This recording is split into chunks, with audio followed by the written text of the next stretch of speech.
ವರ್ಷದ ಹುಡುಗಿ ಮನೆಯ ಆರ್ಥಿಕ ಪರಿಸ್ಥಿತಿಯ ಕಾರಣ ತನ್ನ ವಿದ್ಯಾಭ್ಯಾಸವನ್ನು ಅರ್ಧಕ್ಕೆ ನಿಲ್ಲಿಸಬೇಕಾಯಿತು. ಓದಿನಲ್ಲಿ ತುಂಬಾನೇ ಪ್ರವೀಣೆಯಾಗಿದ್ದಳು. ಹಾಗಾಗಿ ಓದು ನಿಲ್ಲಿಸಿದ ಬಳಿಕ 1ರಿಂದ 7ನೇ ಕ್ಲಾಸಿನ ಮಕ್ಕಳಿಗೆ ಟ್ಯೂಷನ್ ಕೊಡುತ್ತಾ ಮನೆಗೆ ಆಧಾರವಾಗಿದ್ದಳು. ಮನೆ ತುಂಬಾನೇ ಚಿಕ್ಕದಾಗಿದ್ದರಿಂದ ಅವಳು ಅವಳ ಫ್ರೆಂಡ್ ಸವಿತಾ ಮನೆಯಲ್ಲಿ ಮಕ್ಕಳಿಗೆ ಟ್ಯೂಷನ್ ಕೊಡ್ತಾ ಇದ್ಲು. ಹಾಗಾಗಿ ಪ್ರತಿದಿನ ಸಂಜೆ 5ರ ಹೊತ್ತಿಗೆ ತನ್ನ ಗೆಳತಿಯ ಮನೆಗೆ ಬಸ್ಸಿನಲ್ಲಿ ಹೋಗ್ತಾ ಇದ್ದಳು. ಅವಳು ಮನೆಯಿಂದ ಬಸ್ ಸ್ಟ್ಯಾಂಡ್ನವರೆಗೆ ಹೋಗಲು 15 ನಿಮಿಷ ಬೇಕಾಗುತ್ತಿತ್ತು. ಅಲ್ಲಿ ಒಬ್ಬ ಸುಮನ್ ಎಂಬ ಹುಡುಗ ಅವಳನ್ನು ಪ್ರತಿದಿನ ಹಿಂಬಾಲಿಸುತ್ತಿದ್ದ. ಮಾನಸಿಗೆ ಇದು ಗಮನಕ್ಕೆ ಬಂದ ದಿನದಿಂದ ತುಂಬಾನೇ ಗಾಬರಿಯಾಗಿದ್ದಳು. ಆದರೆ ಸುಮನ್ ಅವಳಿಗೆ ಯಾವತ್ತೂ ತೊಂದರೆ ಮಾಡಿರಲಿಲ್ಲ. ಬಸ್ ಸ್ಟ್ಯಾಂಡ್ ತನಕ ಅವಳನ್ನು ಹಿಂಬಾಲಿಸಿ ಅವಳು ಬಸ್ ಹತ್ತಿದ ನಂತರ ಅವನು ತನ್ನ ಪಾಡಿಗೆ ಹಿಂದೆ ಬರ್ತಿದ್ದ. ಸುಮನ್ ಹಾಗೂ ಮಾನಸಿಯ ಮನೆ ಒಂದೇ ಬೀದಿಯಲ್ಲಿತ್ತು. ಸುಮನ್ ಅವಳನ್ನು ತುಂಬಾನೇ ಪ್ರೀತಿಸ್ತಿದ್ದ.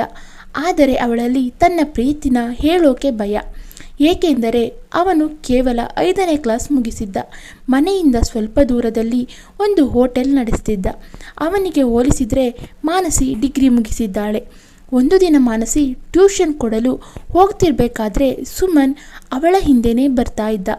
ಎಷ್ಟೋ ದಿನದಿಂದ ಸುಮ್ಮನಿದ್ದ ಮಾನಸಿ ಅವನಲ್ಲಿ ಸಿಟ್ಟಿನಿಂದ ಹೇಳುತ್ತಾಳೆ, ನೀವು ಯಾಕೆ ನನ್ನನ್ನು ಪ್ರತಿದಿನ ಹಿಂಬಾಲಿಸುತ್ತಿದ್ದೀರಾ? ನನಗೆ ಇದೆಲ್ಲ ಒಂದು ಚೂರು ಇಷ್ಟ ಆಗಲ್ಲ. ನನಗೆ ತುಂಬಾ ಕಿರಿಕಿರಿಯಾಗುತ್ತೆ. ದಯವಿಟ್ಟು ನನ್ನನ್ನು ಹಿಂಬಾಲಿಸುವುದನ್ನು ಬಿಟ್ಟು ಬಿಡಿ. ನೀವು ಅಂದುಕೊಂಡಿರುವ ಹಾಗೆ ನಾನು ಅಂಥ ಹುಡುಗಿಯಲ್ಲ ಅಂತ ಹೇಳಿ ಅಳೋಕೆ ಶುರು ಮಾಡ್ತಾಳೆ. ಆಗ ಸುಮನ್ ಹೇಳ್ತಾನೆ, ಸರಿ ಆಯಿತು, ನೀನು ಇವಾಗ ಅಳಬೇಡ. ಇನ್ನು ಮುಂದೆ ನಾನು ಯಾವತ್ತೂ ನಿನ್ನನ್ನು ಹಿಂಬಾಲಿಸುವುದಿಲ್ಲ. ಆದರೆ 1-2 ನಿಮಿಷ ನನ್ನ ಮಾತು ಕೇಳು ಅಂದಾಗ ಮಾನಸಿ ತನ್ನ ಕಣ್ಣನ್ನು ಒರೆಸುತ್ತಾ ಹೇಳುತ್ತಾಳೆ, ಹೇಳು, ನಿನಗೆ ಏನು ಹೇಳಲಿಕ್ಕಿದೆ ಅಂದಾಗ ಸುಮನ್, ನೋಡು ಮಾನಸಿ, ನಾನು ನಿನ್ನನ್ನು ಪ್ರತಿದಿನ ಹಿಂಬಾಲಿಸುತ್ತಿದ್ದೆ ನಿಜ. ಆದರೆ ಯಾವತ್ತೂ ನಿನ್ನ ಜೊತೆ ನಾನು ಅನುಚಿತವಾಗಿ ವರ್ತಿಸಿಲ್ಲ. ಏಕೆಂದರೆ ನಾನು ನಿನ್ನನ್ನು ತುಂಬಾ ಪ್ರೀತಿಸುತ್ತಿದ್ದೇನೆ. ಆದರೆ ಇಲ್ಲಿಯ ತನಕ ನನಗೆ ನನ್ನ ಪ್ರೀತಿಯನ್ನು ನಿನ್ನ ಬಳಿ ಹೇಳಲು ಧೈರ್ಯ ಬರಲಿಲ್ಲ ಅಂದಾಗ ಮಾನಸಿಗೆ ಎಲ್ಲಿಲ್ಲದ ಸಿಟ್ಟು ಬರುತ್ತೆ. ಸಿಟ್ಟಿನಲ್ಲಿ ಅವನ ಕೆನ್ನೆಗೆ ಒಂದು ಏಟು ಬಾರಿಸುತ್ತಾಳೆ. ನಂತರ ಸುಮನ್ನಲ್ಲಿ, ಅದು ಹೇಗೆ ನಿನ್ನಂಥವನನ್ನು ನಾನು ಪ್ರೀತಿಸುತ್ತೇನೆ ಅಂತ ಅಂದುಕೊಂಡೆ? ನಿನ್ನಂತಹ ರೋಡ್ ರೋಮಿಯೋನನ್ನು ಕೇವಲ ನಾನಲ್ಲ, ಬೇರೆ ಯಾವ ಹುಡುಗಿನೂ ಪ್ರೀತಿಸಲು ಸಾಧ್ಯನೇ ಇಲ್ಲ. ಇವತ್ತಿನಿಂದ ನೀನು ನನ್ನ ಹಿಂದೆ ಬರುವ ಅಗತ್ಯ ಇಲ್ಲ ಎಂದು ಹೇಳಿ ಅಲ್ಲಿಂದ ಹೋಗ್ತಾಳೆ. ಸುಮನ್ ಕೂಡ ಅಸಮಾಧಾನಗೊಂಡು ತನ್ನ ಮನೆಗೆ ಹೋಗ್ತಾನೆ. ಮರುದಿನ ಮಾನಸಿ ಟ್ಯೂಷನ್ ಕೊಡಲು ಹೋಗಬೇಕಾದರೆ ಹಿಂದೆ ತಿರುಗಿ ಸುಮನ್ ಹಿಂಬಾಲಿಸುತ್ತಿದ್ದಾನೋ ಇಲ್ಲವೋ ಅಂತ ನೋಡಿದಾಗ ಸುಮನ್ ಕಾಣಿಸುವುದಿಲ್ಲ.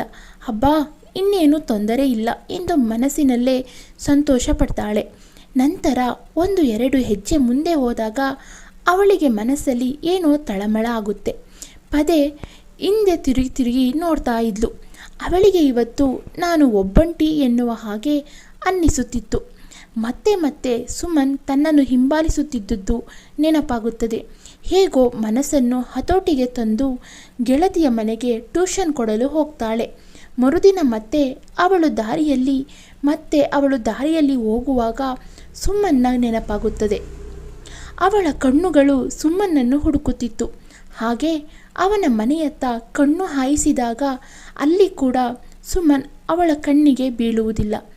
ಅಲ್ಲಿಂದ ಸ್ವಲ್ಪ ಮುಂದೆ ಹೋಗುವಾಗ ಸುಮನ್ ಬೇರೆ ಯಾವುದೋ ಹುಡುಗಿಯ ಜೊತೆ ಮಾತನಾಡುವುದನ್ನು ಮಾನಸಿ ನೋಡುತ್ತಾಳೆ. ಅವರ ಎದುರೇ ಮಾನಸಿ ಪಾಸಾದಾಗ ಸುಮನ್ ಅವಳನ್ನು ನೋಡಿದರೂ ನೋಡದ ಹಾಗೆ ತನ್ನ ಪಾಡಿಗೆ ಆ ಹುಡುಗಿಯ ಜೊತೆ ಮಾತನಾಡುತ್ತಾ ಇರುತ್ತಾನೆ. ಯಾಕೆಂದರೆ ನಾನವಳನ್ನು ಮತ್ತೆ ಹಿಂಬಾಲಿಸುತ್ತಿದ್ದೇನೆ ಅಂತ ಅಂದುಕೊಳ್ಳಬಾರದೆಂಬುದು ಸುಮನ್ನ ಉದ್ದೇಶವಾಗಿತ್ತು. ಆದರೆ ಮಾನಸಿ ಅವರಿಬ್ಬರನ್ನು ನೋಡಿ, ಈ ಹುಡುಗಿ ಅವನ ಗರ್ಲ್ ಫ್ರೆಂಡ್ ಆಗಿರಬಹುದು. ಸ್ವಲ್ಪ ಹೆಜ್ಜೆ ಎದುರು ಹೋಗಿ ಅವರನ್ನು ತಿರುಗಿ ನೋಡುತ್ತಾಳೆ. ಆಗ ಅವರಿಬ್ಬರು ಅಲ್ಲಿಂದ ಹೋಗಿರುತ್ತಾರೆ. ಮಾನಸಿ ದಾರಿಯಲ್ಲಿ ನಡೆದುಕೊಂಡು ಹೋಗ್ತಾ ಇರಬೇಕಾದರೆ ಅವಳ ಮನಸ್ಸಿನಲ್ಲಿ ಸಾವಿರ ಪ್ರಶ್ನೆಗಳು ಓಡುತ್ತಿರುತ್ತೆ. ನಾನು ಯಾಕೆ ಅವನ ಬಗ್ಗೆ ಇಷ್ಟೊಂದು ಆಲೋಚನೆ ಮಾಡುತ್ತಿದ್ದೇನೆ, ಪದೇ ಪದೇ ಅವನ ನೆನಪು ನನಗೆ ಯಾಕೆ ಬರುತ್ತಿದೆ ಅಂತ ಅಂದುಕೊಂಡು ಗೆಳತಿಯ ಮನೆಗೆ ಟ್ಯೂಷನ್ ಹೇಳಿಕೊಡಲು ಹೋಗ್ತಾಳೆ. ಒಂದೆರಡು ದಿನಗಳ ನಂತರ ಜೋರಾಗಿ ಮಳೆ ಸುರಿಯುತ್ತಿರುತ್ತದೆ. ಮಕ್ಕಳಿಗೆ ಪರೀಕ್ಷೆ ಇದ್ದ ಕಾರಣ ಮಾನಸಿ ಟ್ಯೂಷನ್ ಕೊಡಲು ಹೋಗಲೇಬೇಕಿತ್ತು. ಹಾಗಾಗಿ ಛತ್ರಿ ಹಿಡಿದುಕೊಂಡು ತನ್ನ ಮನೆಯಿಂದ ಗೆಳತಿಯ ಮನೆಗೆ ಹೊರಡುತ್ತಾಳೆ. ದಾರಿಯಲ್ಲಿ ಹೋಗುವಾಗ ಸುಮನ್ ತನ್ನ ಮನೆಯ ಮುಂದೆ ಮಾನಸಿ ಕೊಡೆ ಹಿಡಿದುಕೊಂಡು ಹೋಗುತ್ತಿರುವುದನ್ನು ನೋಡ್ತಾನೆ. ಈ ಹುಡುಗಿ ಇಂತಹ ಮಳೆಯಲ್ಲಿ ಕೂಡ ಟ್ಯೂಷನ್ ಕೊಡಲು ಹೋಗುತ್ತಿದ್ದಾಳ? ಮಳೆಯಿಂದಾಗಿ ಅವಳಿಗೆ ಯಾವುದೇ ತೊಂದರೆ ಆಗದಿದ್ದರೆ ಸಾಕು ಅಂತ ಅಂದುಕೊಂಡು ಅವನು ಕೂಡ ಅವಳ ಹಿಂದೇನೆ ಒಂದು ಕೊಡೆ ಹಿಡಿದುಕೊಂಡು ಹಿಂಬಾಲಿಸುತ್ತಾನೆ.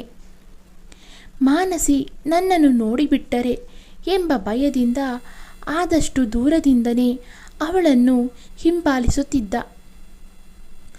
ಅಷ್ಟರಲ್ಲಿ ಮಳೆ ಇನ್ನಷ್ಟು ಜೋರಾಯಿತು. ಮಳೆ ಜೊತೆ ಗಾಳಿನೂ ಕೂಡ ಬಿರುಸಾಯಿತು. ಗಾಳಿಯಿಂದಾಗಿ ಮಾನಸಿ ಹಿಡಿದಿದ್ದ ಕೊಡೆ ಅವಳ ಕೈಯಿಂದ ತಪ್ಪಿ ಹಾರಿ ಹೋಯಿತು. ಛತ್ರಿನ ಹಿಡಿಯಲು ಮಾನಸಿ ಅದರ ಹಿಂದೆ ಓಡುತ್ತಾಳೆ. ಆಗ ಎದುರಿಗೆ ಒಂದು ಬೈಕ್ ಬಂದು ಅವಳಿಗೆ ಗುದ್ದುತ್ತದೆ. ಏನಾಯಿತು ಅಂತಲೂ ನೋಡದೆ ಆ ಬೈಕಿನವ ಅಲ್ಲಿಂದ ಗಾಡಿ ಸ್ಟಾರ್ಟ್ ಮಾಡಿ ಹೋಗ್ತಾನೆ. ಸುಮನ್ ಮಾನಸಿಯಿಂದ ತುಂಬಾ ದೂರವಿದ್ದ. ಮಾನಸಿ ರೋಡ್ನಲ್ಲಿ ಬಿದ್ದಿದ್ದನ್ನು ನೋಡಿ ಅಲ್ಲಿಗೆ ಓಡಿ ಬರ್ತಾನೆ. ತಕ್ಷಣ ಅವಳನ್ನು ಎತ್ತಿ ಅವಳಲ್ಲಿ ಮಾನಸಿ ಏಟಾಯ್ತಾ ಇಲ್ಲ ತಾನೆ ಅಂದಾಗ ಮಾನಸಿ ಹೇಳ್ತಾಳೆ, ನೀನಿರುವಾಗ ನನಗೆ ಏನಾದರೂ ಆಗಲು ಸಾಧ್ಯನಾ? ಇವತ್ತು ಕೂಡ ನೀನು ನನ್ನನ್ನು ಹಿಂಬಾಲಿಸುತ್ತಿದ್ದೀಯ ಅಂತ ಕೇಳಿದಾಗ ಸುಮನ್, ಅದು ಇಷ್ಟೊಂದು ಮಳೆಯಲ್ಲಿ ನೀನು ಒಬ್ಬಳೇ ಹೋಗುತ್ತಿರುವುದನ್ನು ನೋಡಿ ನನಗೆ ಚಿಂತೆಯಾಯಿತು ಅಂತ ಹೇಳ್ತಾನೆ. ಆಗ, ಓ, ನಿನಗೆ ನನ್ನ ಬಗ್ಗೆ ಚಿಂತೆ ಕೂಡ ಆಗುತ್ತಾ ಅಂದಾಗ ಸುಮನ್, ಆಗದೇ ಇರುತ್ತಾ, ನಾನು ನಿನ್ನನ್ನು ಅಷ್ಟೊಂದು ಪ್ರೀತಿಸುತ್ತಿದ್ದೇನೆ ಅಂತ ಹೇಳ್ತಾನೆ. ನೀನು ನನ್ನನ್ನು ಇಷ್ಟೊಂದು ಪ್ರೀತಿಸುವುದೇ ಆದರೆ ಮೊನ್ನೆ ದಾರಿಯಲ್ಲಿ ನಿಂತು ಒಂದು ಹುಡುಗಿಯ ಜೊತೆ ಮಾತನಾಡುತ್ತಿದ್ದೀಯಲ್ಲ, ಅವಳು ಯಾರು ಅಂದಾಗ ಸುಮನ್, ಅವಳು ನನ್ನ ತಂಗಿ, ಅಂದರೆ ನನ್ನ ಚಿಕ್ಕಮ್ಮನ ಮಗಳು. ಓ ಹೌದಾ, ನಾನು ಬೇರೆ ಏನೋ ಅಂದುಕೊಂಡೆ ಅಂತ ಮಾನಸಿ ಹೇಳ್ತಾಳೆ. ನಂತರ ಸುಮನ್, ಮಳೆ ತುಂಬ ಜೋರಾಗಿ ಬರುತ್ತಿದೆ, ಜಾಸ್ತಿ ನೆನೆಬೇಡ, ಥಂಡಿ ಆಗುತ್ತೆ, ನಾನು ನಿನ್ನನ್ನು ಮನೆಗೆ ಬಿಟ್ಟು ಬರ್ತೀನಿ ಅಂದಾಗ ಮಾನಸಿ, ಇಲ್ಲ, ಇವತ್ತು ನನಗೆ ಈ ಮಳೆಯಲ್ಲಿ ನೆನೆಯಲೇಬೇಕು, ಯಾಕೆಂದರೆ ನನಗೂ ನಿನ್ನ ಮೇಲೆ ಪ್ರೀತಿ ಶುರುವಾಗಿದೆ.